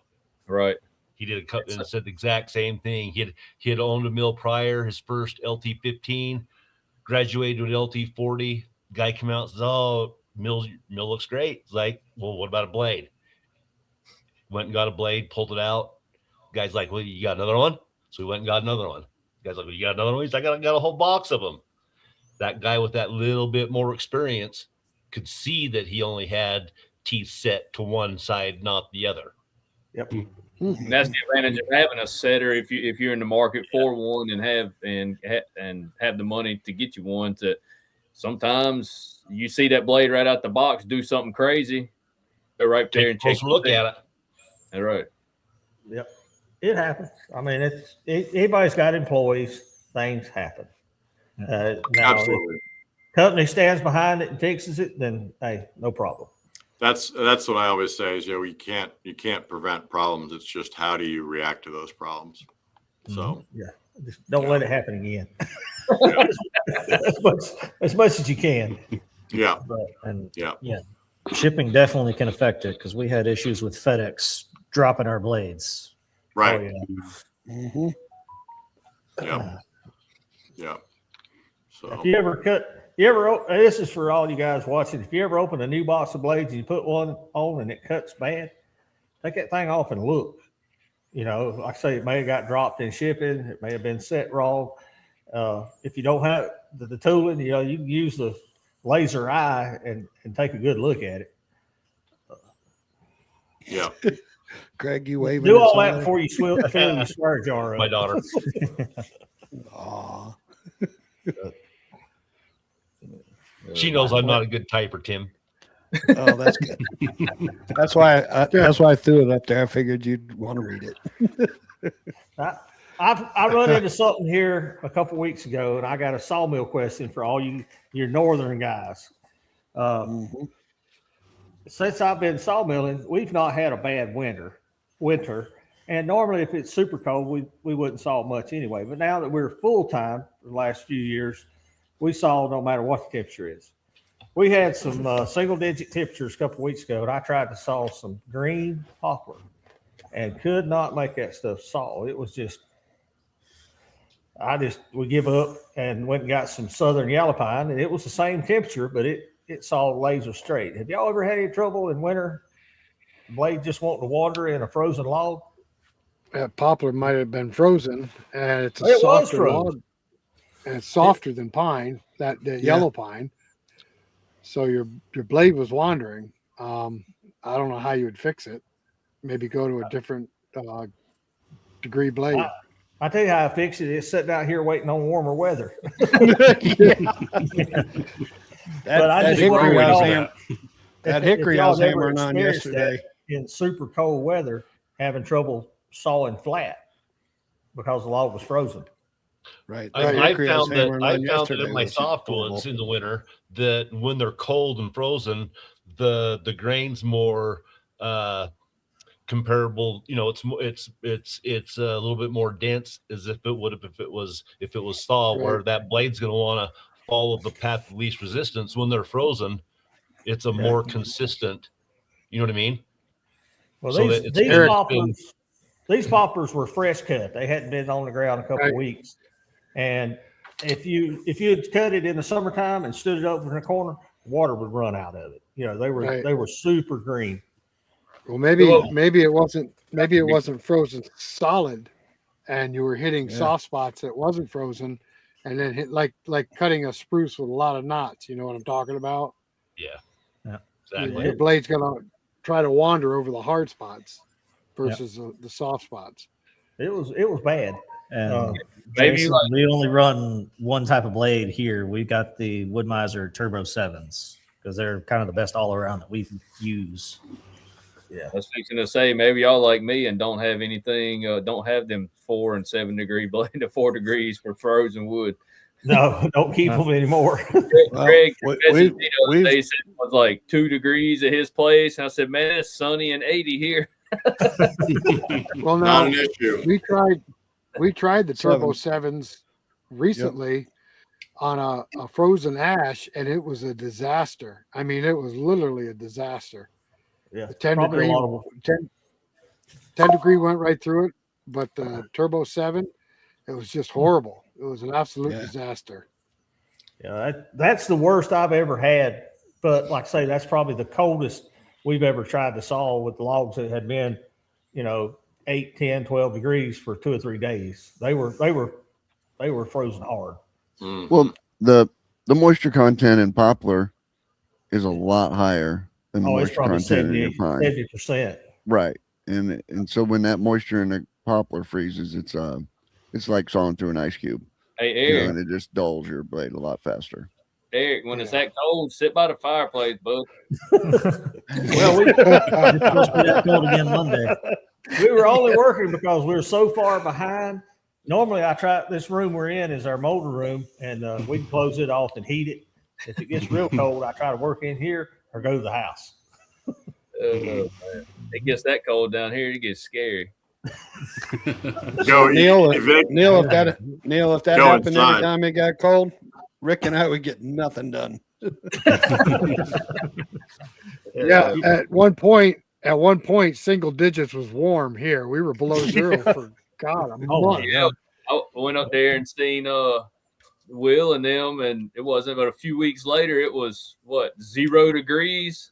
You do realize we don't own that kind of clothes to be in that cold weather. Absolutely not. Yeah. No, that was most of my wardrobe is short sleeve. You did well on your timing, Neil, because we a week or 2 later, it would have been horrible. It was brutal. It was brutal. It really was. But and then it was 60 last week, and today I think the low tonight is in the teens. It teases you. We've been getting teased with spring weather. You just got to go in the caves, man. Exactly. Hunker down. It was 80 degrees yesterday. They calling for a high of 35 Monday. I'm like, come on. Well, we had a high of 29 today, and we were both in short sleeves. Oh Lord. We thought it's summertime.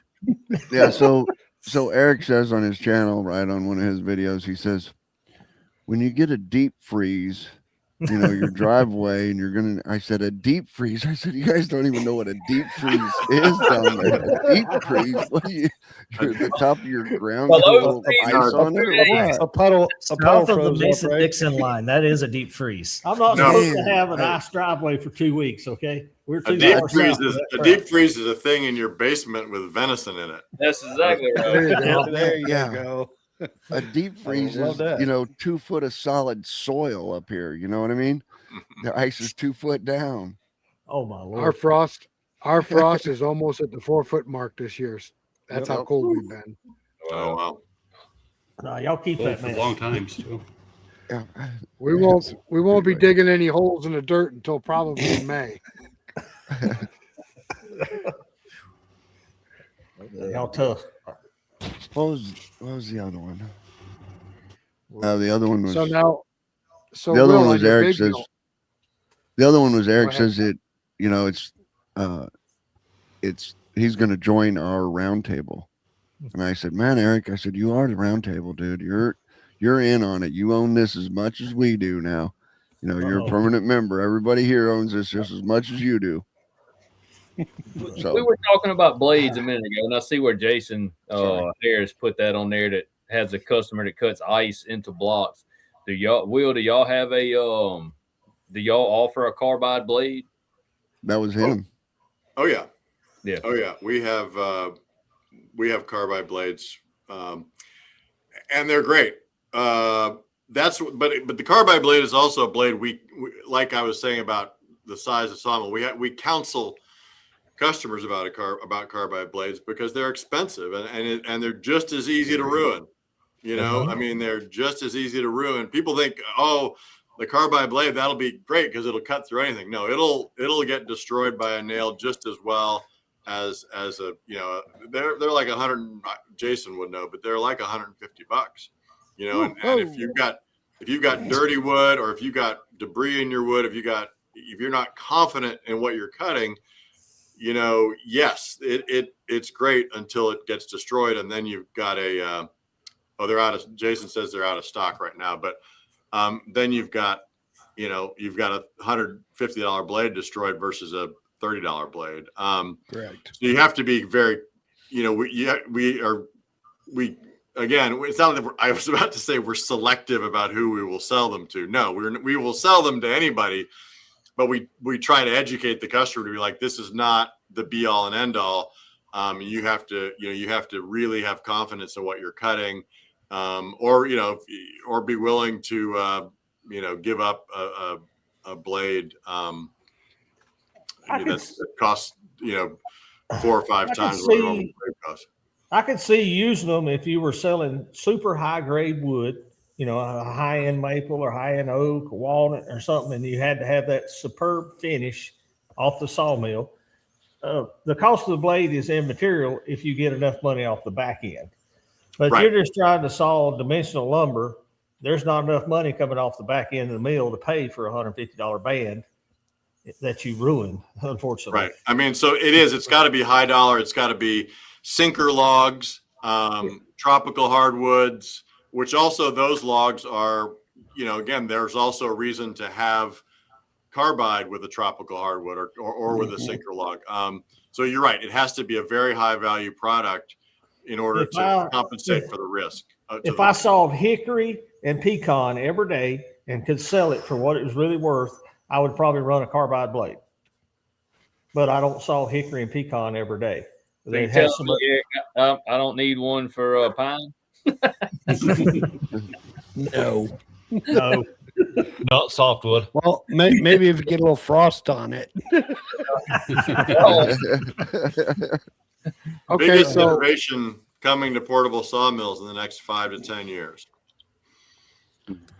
okay, Well, so Will, let's say I'm a customer and tell me when I should have a carbide blade. Well, the first thing would be, do you have a lot of confidence that your wood is clean inside and out? In other words, do you know that it doesn't have metal inside in it? That would be one question. The other question is to Eric's point, like, does the value of the wood justify risking a $135 blade versus a $30 blade?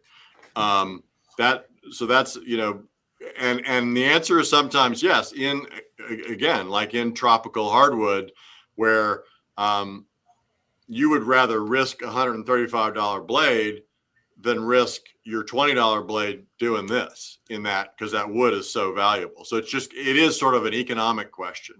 I think it is cost benefit analysis. Is the benefit worth potentially having that blade blow up?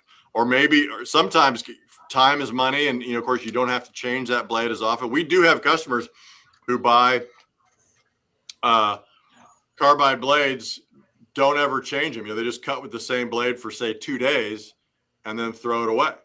And for their, and I wish I knew this, I could think of a specific example but their calculation is it's not having to change the blade is valuable to them.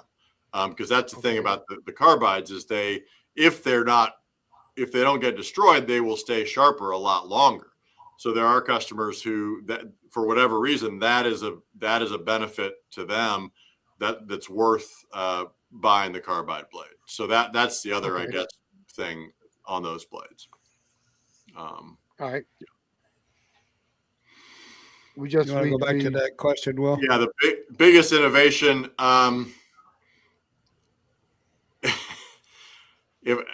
If I knew, I wouldn't tell you. I hate to say that. That's a loaded question. Yeah, I mean,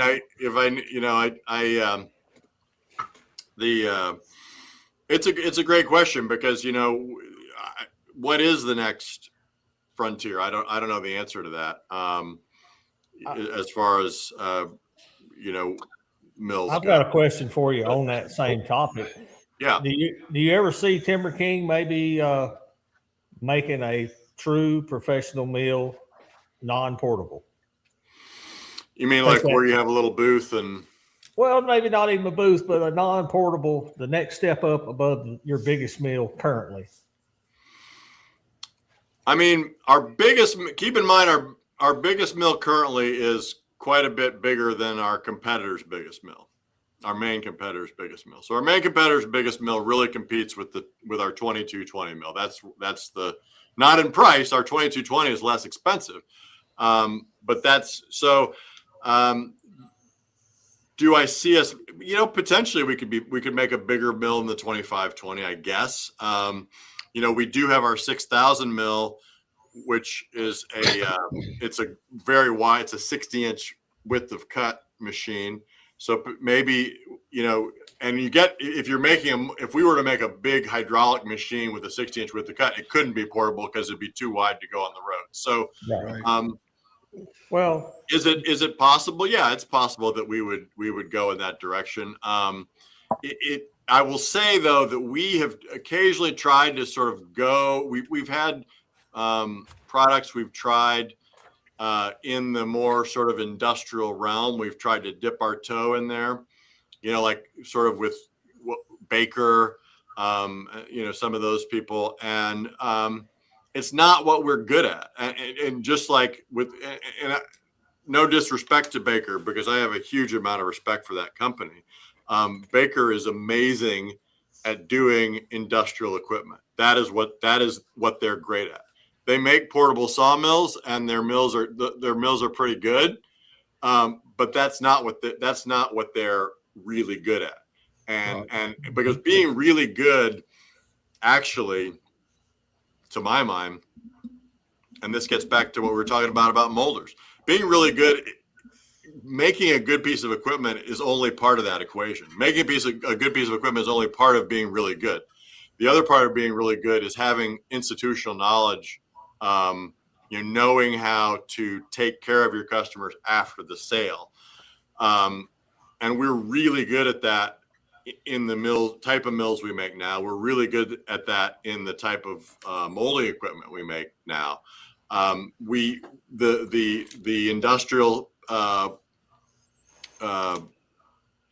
area, that's not, we don't have that. Well, and the problem you run into is if you step your toes into that water, not only do you have the industrial mill, you got all the industrial downstream stuff that comes with it. Right. Exactly. Conveyors, tables, monstrous edgers. I mean, you just open it up a whole ball of wax. Whole thing, and just it's a different customer with different expectations, and I guess one of the upsides of us being a 100-year-old company, I mean, we know our customers, and our customers now are basically, it's the same niche of customer that it's been for 100 years. So that's a great strength of our company. But it's a weakness in the sense of we're very locked in and know that, but there's a different type of customer. A customer who has a factory, with 30 guys, 40 guys working there. We don't know that customer as well. You get that 25-20 and put that extension on there. You have a stationary, very high production mill. That thing is a monster. I watched I watched him. One guy cut like a 24-inch hickory, and it was unbelievable just to see how fast he could blast through that. I mean, it was kind of amazing. I do think that's one thing that's not understood about our product line is that, and I'll name names just because, the LT70, the mill that the LT70 in our product line is comparable to is our 2220. The LT70 costs more. The LT70 sort of costs what our 2520 costs. But Woodmaster really doesn't have a mill that's comparable to the 2520. And that's not like me being a jerk. Like that's an empirical fact. Like the 2520 has 2 log turners. Woodmaster doesn't have a mill with 2 log. So I'm not being oh, you're telling me everything I know. I own one. They have them. You run a they have them. They're not mobile. Yeah. Well, that's what I'm saying. I mean, they have them. They're not mobile. Right. But I'm saying in terms of what we do, which is a mobile mill, and I'm not trying to make anybody mad. I'm truly not. I'm not here to do that. I'm just saying that. The reason I asked the question is because when you reach the top of the market, LT70, 25, 20, the next step is $150,000 step up. Right. There's a little room there for somebody to fill a niche. Right. No, that's helpful. For just a little more production than what your 2520 will do, or the LT70. Because I've looked, and the next step up is a big leap. Yeah. Mm-hmm. Yeah. You got 10 years to work on it. 5 to 10. 5 to 10, yeah. 5 to 10, yeah. But it's Now, mainly for everybody to stay in, for you to stay in the portable sawmill niche, and that's pretty much what you're saying is that's what the company is there and going to perfect that. It's hard, it's like any business. You want to grow, but you also see these businesses, that make bad decisions to go into, go full hog into new markets or whatever, and don't appreciate what they've got, right? Or like Right. you'll see there'll be a restaurant and they're like, we're so successful here, we're doing so well, but man, if we had twice as many seats, we'd do so much better. So they move across town to a bigger location, but they've abandoned their core. And that's all comes down to kind of that meeting when I come up there and we talked and we went through the whole history of it, which I will have a video coming out on it soon on the history of TimberKing, but how Belsaw sold to Foley, and then they went all directions and ran down products, and then you ended up with it. Right. Yeah, you can lose focus on the core of what you know how to do well. Well, you spend so much energy trying. I mean, it's good to learn. It's good to explore new things. But if you spend so much energy on that and neglect your core, then that can be a problem. Yeah, every business does the same thing. We do the same thing in our sawmill business. We don't sell lumber that we can't buy locally. If I can't buy the tree locally, I don't market it to be available. And you got to find a niche and get in your lane and stay in it. You don't turn your eyes away from other opportunities to make money, but you got to be known for doing something. You can't take your eyes off your lane. Right. If you to pursue other things, you can pursue other things as long as you're keeping your eyes on your lane. I completely agree. Yeah, that's why we're doing a building addition this year. We're going to add a bed extension to our mill. We'll be able to do 30-foot stuff. It's the same thing we're doing. It just expands the option. And I bought a 37-inch belt sander. We'll be able to belt sand wider slabs, and it's still within the lane that we're in. I'm not out here putting in septic tanks or digging wells or. How do you those 37-inch slabs? How do you plane those? I'm gonna run through the belt sander. Oh, because I know a company that makes a 37-inch planer that's a hum. Oh yeah, I like it. Tell us, Will, who is it? Who could that be? I'm Just putting it I out. don't want to do a lot of putting that out there. just One add for Will. value to Ding, what we ding. already do. Ay, ay, Oh man. I got a question So- for you, Will. Yeah. Is there anything that our buddy in North Carolina that's done to his mill that you guys are maybe thinking about or implementing an improvement on existing? I mean, there are things we have done. The specific one I can think of, it's embarrassing that we hadn't done this. Like, this is one where, he would say we're idiots, and it's like, yeah, kind of. I mean, the one we've done is he lengthened the dog clamp. Yeah, It's clamp. which it's like, I mean, that's one where you're like, you just feel like an idiot. I mean, I was about to say it's so obvious, but it's obviously not obvious because we didn't do it. But it's like, in retrospect, you're like, how do we not do that? It definitely helps you flip your cans a whole lot faster. Even Oh, though No, absolutely. So that's a specific one we have adopted. I'm trying to think. Well, that was with you saying that, you hit the nail right on the head, because that was exactly what I was wanting to hear you say. I had known what he has done to his mill, and in my opinion, that would be the most important one. Yeah. No, that I can see. Yeah. No, it's For a sure. he is a constant innovator. He wants, he loves the machine, but he's always trying to make it better. And I mean, some of the stuff is, not well, anybody who makes stuff for sale, it's like, it's a balance between, making a good product that you can be proud of, but you also obviously have to make a profit. And so you can't, ideally our machines would be machined from a solid block of stainless steel, right? Like that would be ideal. But then you can't, and then that's an exaggeration, but it's, you have to sort of pick and choose things that are, because that idea, the dog thing, that's the other thing about the dog thing. I mean, our additional net cost on that is probably like $3. It's literally, once we tool up to do it, it's a little more steel. That's it. We don't have any more. So, that's just one. That's one that's like so easy to implement, such a no-brainer. I'm trying to think of.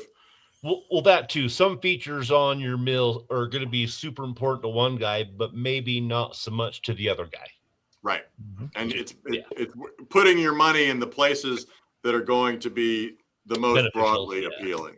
Right. Exactly. Right. I will say that, and I don't know that this, specific things that we've improved over the, relatively recently would be the toe boards on all of our fully hydraulic machines have been significantly beefed up in the last 2 to 3 years. Actually, the toe board that we were using, and they can be retrofit, by the way. We always do try to make stuff able, if possible, to make stuff able to be retrofitted. So those can be retrofitted, but that was actually the last. This old mill we made up until 2008 called the B20. There's still a lot of B20s out there. We had one in for service just a couple weeks ago. There's very few common parts between that machine and our current machines, and the toe board was the last common part from that. The B20, is that your edger? No, the B20 was our portable mill. Okay. Until our hydraulic mill until 2008, when it was replaced by 2008-09, it was replaced by what is now called it was called the 2000. Now it's called the 2020. The edger's called the 900. Okay. So is that what Chilcoots down in Peoria has? Are you familiar with your buddy down in Glendale, Peoria, Chilcoot's Mill? I'm not. He's got an older. He's actually got a 2520, and he's got your older resaw. I am. I should know all of my 2520 owners by heart. So yeah, he's down in Peoria, Glendale.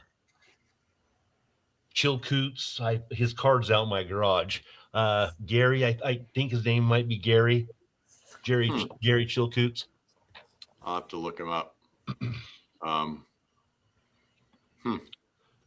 But yeah, when you guys were talking blades, he actually he had a deal with Mercedes where he was cutting all their inlays, and I asked him how many times do you make it? He's like, I make one cut with each blade. So some of that higher end stuff that he was actually milling, he was making one cut. Wow, that's crazy. Well, that would be there's an example of a carbide application, right? If you're making super high dollar stuff for Mercedes-Benz. And he was actually using it on a 1200 mill, his little stationary mill that he had. He's got 2 Timber Kings and he's got the Edger.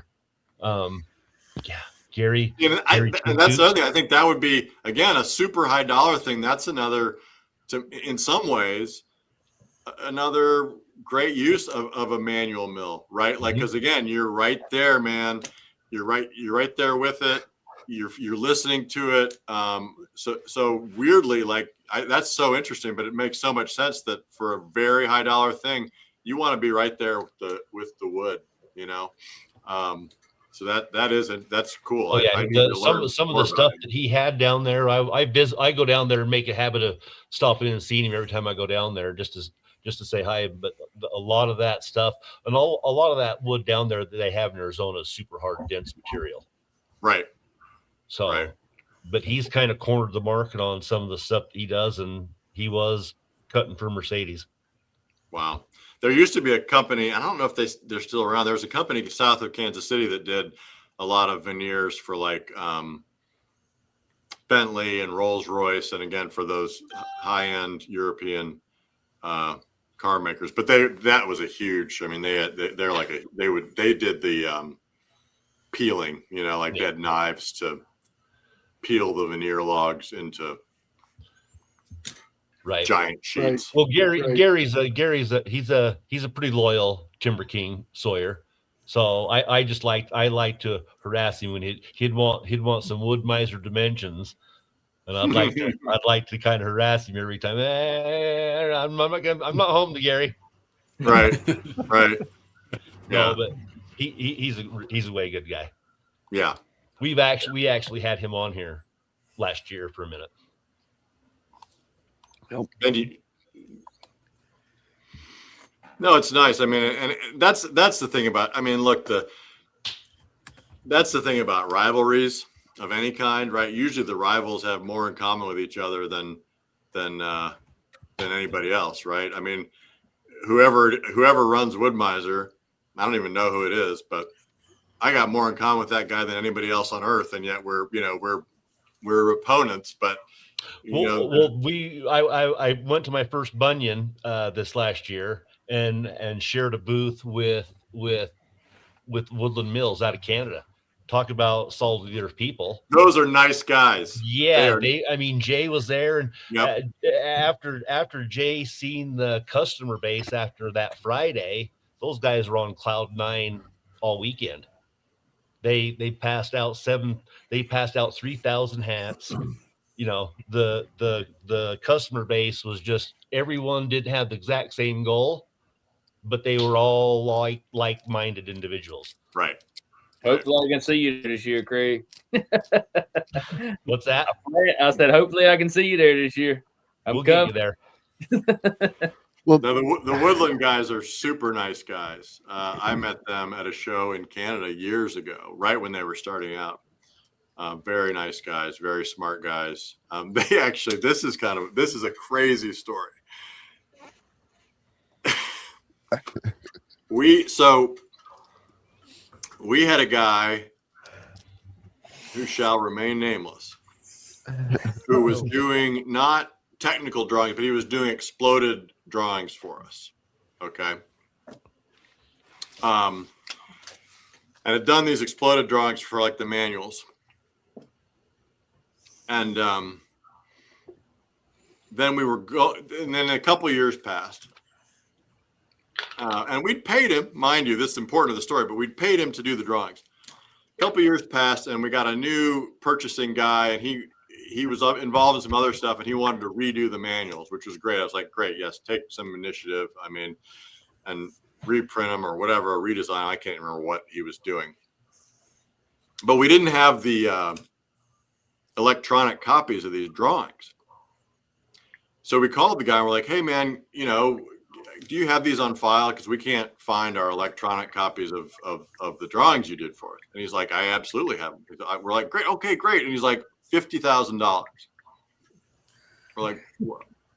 I mean, we would just think it was a courtesy. Like, you've done the drawings, we've paid you for the drawings, we can't find the files, so you would give us those files. And he's like, $50,000. So went back and forth with the guy. He wasn't going to give us the drawings, and we weren't going to give him $50,000. And, you know, and for $50,000, I mean, they were kind of out of date anyway, and whatever. So we just parted ways with this guy. A few months later, the Woodland guys who I had met and was kind of friendly with called me up, and he said, there's some guy trying to sell us your drawings. So this guy was getting on the phone to these sawmill companies trying to sell the drawings. It was just unbelievable. It was just like the most, and this is a big statement, but I have to say that in 30 years of doing this, that may be the most unethical thing I've ever come across. And because the other thing is they weren't shop drawings. Like, you couldn't build a sawmill from these drawings, but he was trying to sell them to the Woodland guy. Anyway, that's, sorry, long story, but you know, just a day in the life, I guess. So needless to say, that guy doesn't do, but actually that guy, he called like 2 or 3 years ago, he called us up and was like, hey, you know, let's let bygones be bygones. And we're like, what? You know, you were trying to sell our drawings to another company that we paid you to do, and you want to let bygones be bygones. I don't think so. Ay. Yeah. Wow. That's the kind of thing you just can't, you know, you can't foresee that. You can't get ahead of that because you just can't imagine anybody would do that. So anyway. Live and learn. So as an American sawmill company, do you have a relationship with any other American sawmill companies? We found that a lot of these companies do have relationships with each other. I really don't. Now, interestingly, I have, Craig, just so you know, man, I have tried to make friends with a guy at Woodmaster. I send him a little email every Christmas. I send him a Christmas email, and he always gets back to me. He's always like, okay, Merry Christmas to you too, man. I have tried, but no, I don't really. I mean, I guess I haven't been in touch with the Woodland guys in a while. Those guys I was always pretty friendly with. Part of it is, you know, we don't do shows. And so I think that's where I noticed that at Bunyan. Yeah, that's where a lot of those relationships maybe start. I mean, we used to back when we did shows, for instance, we were pretty good buddies with the Baker guys. I don't know if they do the portable sawmill shows anymore, but they're at Bunyan. They were there. Yeah, so we were buddies with those guys years ago. Friendly, and they'd help us, we'd help them. I mean, we were, you know, but since we don't do shows, there are not a lot of, you know, personal relationships. We have a lot of respect for our competitors because, you know, we know what they do and they know what we do.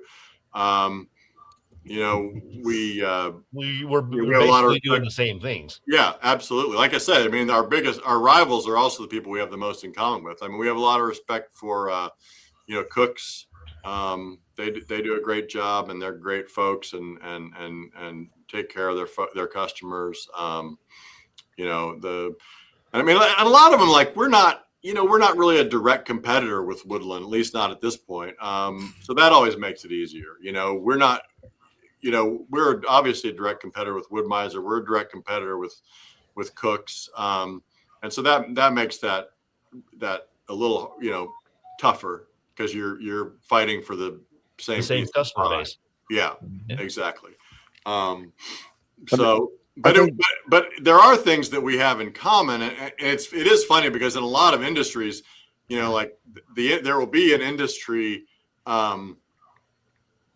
organization. So even though we battle it out, we recognize that we have common interests, and we don't. That's not something we really have in our industry, and that's a shame. And again, tried to the problem. I guess the problem really, though, the only way that something like that would work is if Woodmaster were involved, because Woodmaster is the biggest, of us.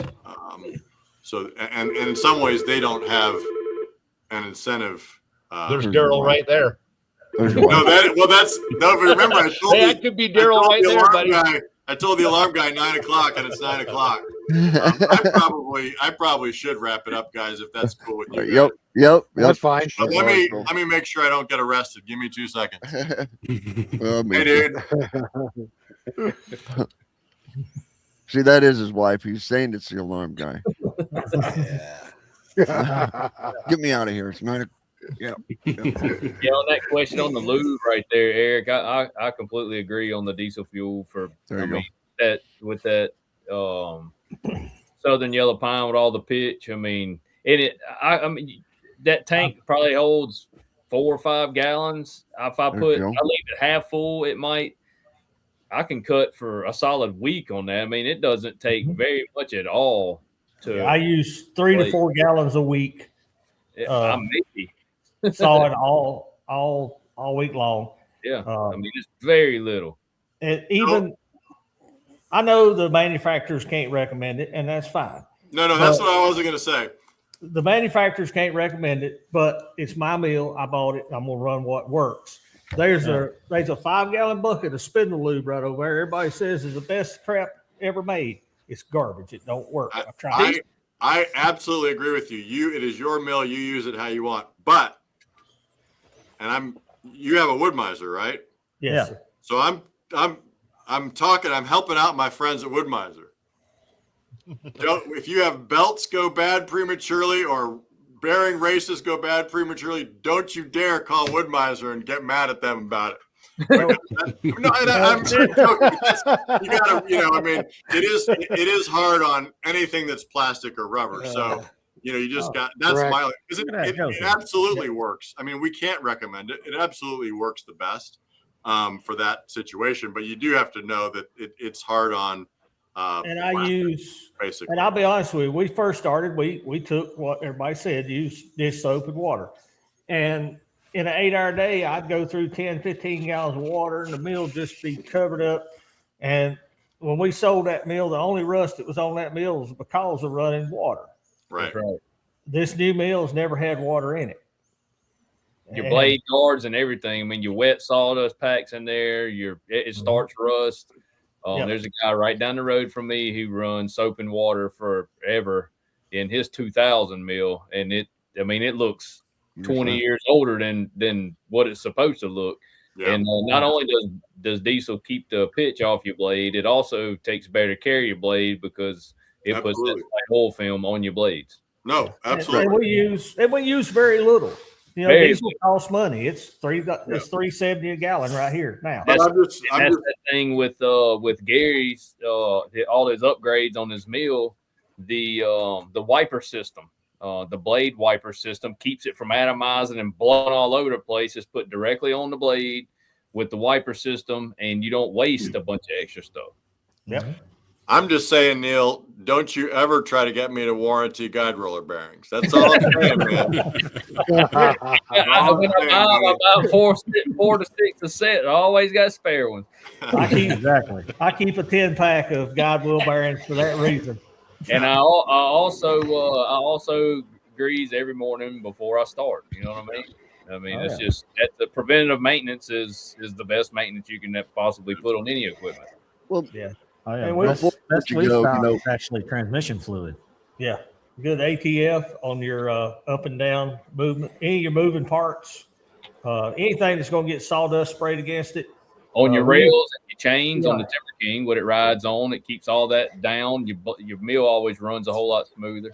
I can clean my mill up before we take lunch with my hand. Reach up there and grab the rails and just wipe the sawdust off of it. Reapply some ATF. We come back for lunch. We'll saw till quitting time. I can reach up there and wipe it off by hand. Reapply some ATF, and that pitch don't stick. That's right. To the tower on a Woodmaster. Guys, I got to run. Thanks, Will. Thank you very much. Thank Thank you very much, Will. Thank you all so very much. It was really fun. Real pleasure. Be glad to come back sometime if you'll have me. But if you Anytime. don't, I won't be hurt. Absolutely. I really appreciate it. Hey, Woodmiser guys, like I say, if you ever have the opportunity, I would be more than welcome the opportunity to make some connections over there, because I think it would probably strengthen. There are areas where all of us could potentially work together. So just if anybody ever asks, I'm more than open to talking. So appreciate it, you guys. Have a great rest of your weekend, and we'll see you next time. Thank you so much. Thank you. you. It was an honor. It was an honor. All right. Bye-bye. I see Joe Maine jumped in on our chat. Good to see you, Joe. Hey, Joe. He just got home, he said. Oh, He's been on a That hot date was with Mama, great. probably. it is 10 o'clock. So yeah, no sawmill manufacturer can recommend diesel. That's right. None. They No, just they cannot can't. do it. They cannot Man, do your that. sawmill catches on fire and your sawmill shed catches on fire, and they recommend you put diesel on there and you're done. You know what I mean? They're done. They get sued and they're done. Now, diesel's not going to catch on fire, but I'm just saying, sawmill sheds catch on fire. Not because of diesel, but they do. Yeah, well, Yeah, it does wear out parts. Don't get me wrong. Let's see. So you guys remember when I was the only one in this chat promoting diesel? And we heard it again Yes. and again. Yes. Yep. Over and over. And over and over. And now I'm just Several being videos quiet. later. I'm Yes. just being quiet. All right. You're gonna go through bearings. You got to have extra bearings laying around. They're not overly expensive. Are those Bearing Chinese? bearings. Are those Chinese? Unfortunately, they are Yeah. on the LT70 with the drip system. You got this little quick disconnect, and It's also a one-way valve. it's a one-way valve. And I've tried to replace it with something else, and it's so proprietary, nothing will work. And they're about $18 a piece. Every time What is it? I'll order a couple of them. What is it? It's just a Woodmiser. little the- one-way valve. For what? It's the lube miser system. When the pump Oh, says run putting fluid, it'll go past it, and then the check valve will stop it so it don't all leak out. and you're putting it through the lube miser. Yeah. That is Okay. part of the lube miser. Yeah, it's part of the lube miser. It Right. does wear on I just part. didn't realize you were still putting it through the lube miser, the diesel. Oh yeah. Okay. What I have on mine, of course, is I put a solenoid from the lube tank down there. So when I turn my blade on, the solenoid opens and then I get the drip. And You then- did what Gary did. That's right. And it's fabulous. When I was cutting on the road and especially using soap and water, you have to use so much of it that anytime you want to like stop the mill or something, you're running up there, shutting a valve, you're wasting so much. And that right there was night and day difference. And then when I use diesel, like I say, I can cut a future. On our 35, you're standing right here at the operator station, and the tank was right here within reach. Right. And what I had done is I put a quarter turn ball valve, and underneath it, I put a small one for a metered valve. That's right. You just basically open the valve and then you set your meter. And at the end of the cut, you can just reach up there and turn it off, and you didn't waste nothing. We didn't use much more oil than we do now, but it's more convenient with the lube miser because it only runs when the blade's running. It actually only runs when the mill moves forward. Right. So to each his own, but we're not going back. Yeah. No, I'll never go back. There's no way. Yeah. I'm glad I don't have to One go thing we've that actually route. started doing recently is using off-road diesel, just because we got the big tank and started getting it. It Can't tell no doesn't difference. can't tell any difference No, at all. I use off-road. Price tag, but that's about it. You're not driving it on the road. Why would you use on-road diesel and pay the tax? Well, we don't have a off-road dealer right in my normal area. It's about 5 minutes further, maybe 10 at the most. And now I've got a 100-gallon bulk tank, so it's worth to when I go over. If I'm going to go get 100 gallons, it's worth to go over and save 35 cents a gallon. That's about what I saved the last time I got 100 gallons. So your county in North Carolina let you bulk 100 gallons on site? Yes. Yeah, I had some excavator buddies here that were local that they'd let them store their diesel, but not that much unleaded. Their 150, 200 gallon unleaded tanks, they took them away. Yeah, I don't know about unleaded, but diesel, I think most states in America, 100 gallons is the limit per tank. If you've seen these Thunder Creek trailers, they got 800-gallon tanks on them. That's how they get by with hauling 800 gallons of fuel to the job site without having to have hazmat and endorsement and all the other rigmarole. Yeah.